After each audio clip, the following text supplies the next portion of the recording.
Hello les amis, c'est Elsa pour la page Carpe Diem, approche holistique de l'être aimant et nos 7 minutes de féerie concernant la pleine lune du 8 avril 2020. Elle interviendra à 2h36 GMT, autrement dit 4h36 heure de Paris. Et cette pleine lune sera en balance et en bélier. Donc le bélier, premier signe initiateur de vie, le signe de feu le plus feu. C'est une planète qui est donc représentative d'un moment fort dans nos vies. Donc, comme je disais, la Lune a une influence sur l'énergie terrestre qui se détourne du Soleil et elle sera très proche de la Terre. C'est pour ça qu'on appelle cette pleine Lune à nouveau super Lune. Au mois de mars, elle était à 357 400 km de la Terre et là, elle est à 357 000 km, soit 400 de moins. Donc, elle est encore un petit peu plus proche. Nous aurons, malgré cette période de confinement et d'enfermement, un très joli spectacle par la fenêtre ou au balcon si vous avez la chance d'avoir un balcon. Alors, je voulais juste vous préciser que euh, il ne faut pas se tromper actuellement dans ce qui se passe. Nous sommes vraiment toutes et tous dans un chemin de réappropriation de l'individuation, de nous-mêmes, de nous retrouver nous-mêmes pour notre liberté et pour cette génération future. Cette pleine lune, elle enclenche la fin de quelque chose réellement. Elle clôture quelque chose. Vous êtes en train de clôturer quelque chose. Nous sommes en train de clôturer quelque chose. C'est la fin d'un monde. C'est pas la fin du monde, c'est la fin d'un monde. C'est la fin d'un paradigme. Elle en est vraiment représentative et c'est l'énergie qui circule en elle. Il faut sauter dans le train, il faut qu'on le prenne en marche parce que c'est vraiment le moment où on ferme une porte pour en ouvrir une autre. Étant donné qu'elle passe en bélier, le bélier premier signe, c'est le soleil initiateur. Hein. On est dans une planète de feu pour le coup, avec ce signe solaire, avec la planète Mars qui est la planète de la guerre. Donc c'est quelque chose de combatif. Il faut aller de l'avant. Il faut initier les nouvelles choses qu'on pourra enfin semer à partir de la nouvelle lune qui aura lieu le 23 avril et qui sera en taureau-scorpion. Là, on va sentir les effets de cette super lune qui passe super près euh, à partir de demain, le 5, jusqu'au 8.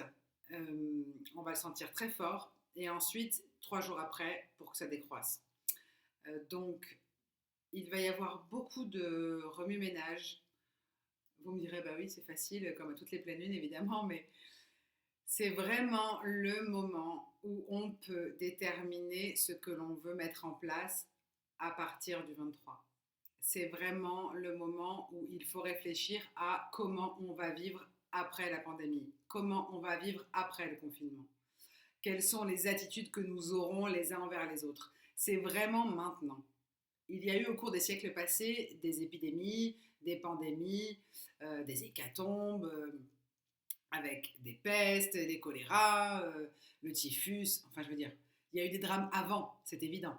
Est-ce que l'humanité a pris conscience et a su élever le niveau de conscience au fait que le monde ne fonctionnait pas et n'allait pas dans la direction où la majorité voulait qu'il aille?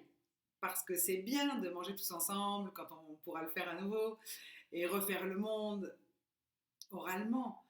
Mais le verbe est créateur, alors peut-être qu'on pourrait commencer à changer notre façon de vibrer en parlant, en faisant vibrer nos paroles différemment, en initiant un nouveau mouvement et en changeant notre paradigme nous aussi. Parce que ce n'est pas tout de voir un changement de paradigme forcé par l'arrivée d'un virus destructeur. Ce n'est pas le tout. Il faut faire notre part de travail aussi. En fait, cette pandémie, elle arrive comme une grande leçon karmique pour l'humanité. Et il est peut-être temps d'intervenir et de faire le petit colibri chacun de notre côté, goutte d'eau par goutte d'eau pour essayer d'éteindre le feu, parce que c'est ce que finalement notre planète nous demande aujourd'hui. Alors voilà mes amis, je suis ravie de partager ce petit moment avec vous. Et au lieu de le faire par écrit, je voulais vous dire que ce confinement a du bon, malgré le fait que nous ayons des croisés et des carrés pendant cette pleine lune qui forcément compliquent un petit peu les choses, parce que d'un point de vue familial, on se retrouve, quelques-uns d'entre nous, en promiscuité totale avec nos parents, nos grands-parents, et évidemment pour ne pas les laisser seuls, et ça n'est pas évident, parce que nous n'avons pas l'habitude de vivre ensemble avec les parents ou les grands-parents où chacun a ses habitudes, ses autonomies, son rythme, son petit train-train. Et il faut vraiment s'attendre à quelque chose d'un petit peu compliqué puisqu'on a vraiment des épreuves de haut niveau à passer actuellement. C'est ce qui nous permettra sur un certain plan de nous élever en termes de conscience. Et nous passerons véritablement par une leçon karmique. Là, le signe dans lequel se trouvera la Lune, c'est la balance. La balance, c'est le signe de la relation à l'autre. C'est le signe de la sociabilisation. Donc, ce qui est d'actualité au jour d'aujourd'hui, c'est la relation à l'autre, que ce soit avec notre employeur en termes de télétravail et de complications pour gérer le labeur, que ce soit en termes de concrétisation d'affaires pour toutes les affaires commerciales, que ce soit en termes de gestion, de logistique à la maison avec les enfants, les parents et les grands-parents. On est vraiment dans une lune qui nous pousse à clôturer les vieux dossiers pour pouvoir enfin s'ouvrir à de nouvelles perspectives dès la nouvelle lune.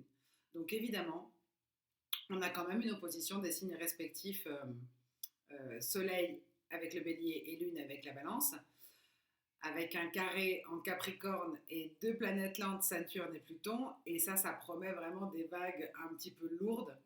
Alors, il faut tenir bon à lâcher prise, c'est un petit peu paradoxal et antinomique, mais c'est vraiment ça. Elle va commencer son transit en Balance à partir du 9, donc le lendemain de la pleine lune, à 1h du matin, et on va voir après les choses commencer à se calmer, à décroître gentiment. Ensuite, effectivement, la quadrature ne durera pas longtemps puisque la Lune, c'est un astre rapide.